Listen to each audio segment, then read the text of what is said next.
देखिए, एसआईआर का काम ये होना चाहिए, ज्यादा से ज्यादा वोट बने, लोगों का ज्यादा से ज्यादा वोट जुड़े। इलेक्शन कमीशन और बीजेपी और प्रशासन मिलकर के कोशिश से कर रहा है कि विपक्ष का वोट कट जाए।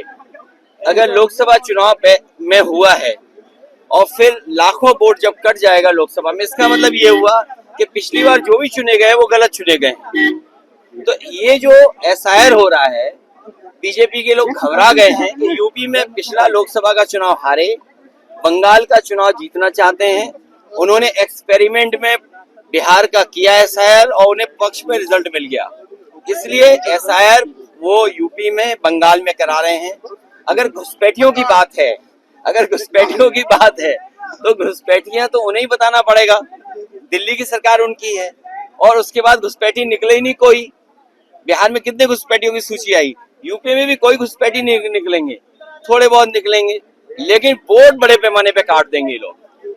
अब जो मनोज तिवारी का जो बयान आया, उन्होंने कहा कि डॉलर की हमें जरूरत नहीं, हमें रुपए की जरूरत देखिए, उन्हें वो गाना गाने वाले हैं, सांसद हैं, अच्छी बात है, मेरा उनसे परिचय भी अच्छा है, परिचित भी हैं, लेकिन ये बात ना करें कि डॉलर के कम होने से कोई असर नहीं पड़ता है। देखिए, डॉलर अगर आपका जा रहा है और बढ़ रहा है कीमत उसकी, अगर तो सोचिए कितने हमारे कारोबारियों का नुकसान होने हो रहा है। न केवल डॉलर से नुकसान हो रहा है, बल्कि जो टैरिफ लगाया है अमेरिका ने, उससे सोचिए कितना कारोबार हमारा खत्म हो गया। कारोबार कैसे बढ़े, उसके लिए सरकार को सोचना चाहिए, क्योंकि डॉलर और रुपए की कीमत में इतना फर्क पैदा हो गया है जिसकी आप और हम कल्पना नहीं कर सकते। ये हमारी अर्थव्यवस्था डुबा रहे हैं। कोडिन सिरप का एक मामला चल रहा है। कोडिन वाले जिन्होंने इस तरह की खांसी की दवा बच्चों को पिलाई है, उनको जेल भेजा जाए, उनके पीछे बुलडोजर लगा दिया जाए।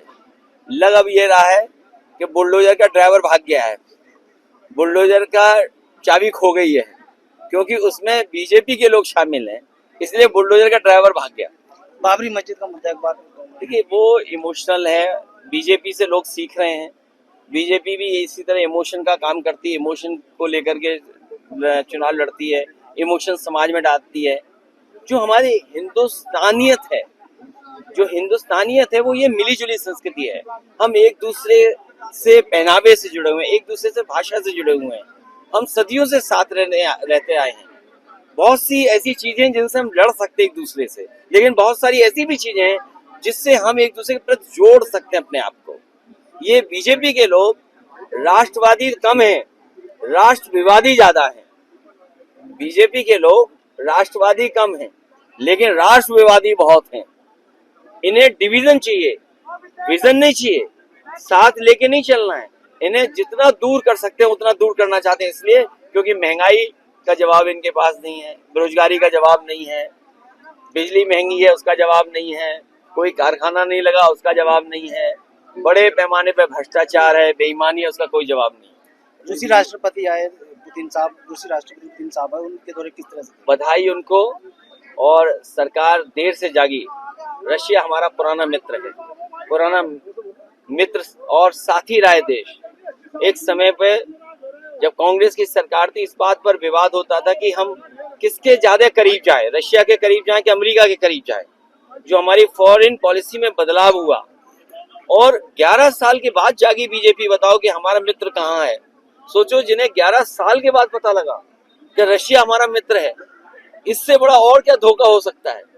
वो हमारा कारोबार लेने आए थे और हमने अब उनको अपना कारोबार दे दिया। बिहार चुनाव को लेकर केशव प्रसाद मौर्य ने कहा है कि जो सपा है वो जमीन पर काम नहीं करती है, अगर बीजेपी काम करेगी तो वही तो जीतेगी। नहीं, उन्होंने कुछ और कहा है।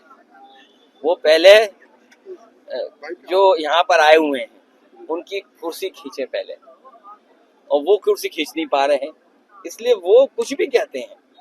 असली विवाद ये है कि उन्हें कुर्सी चाहिए, कोई वो कुर्सी मिल नहीं पा रही है।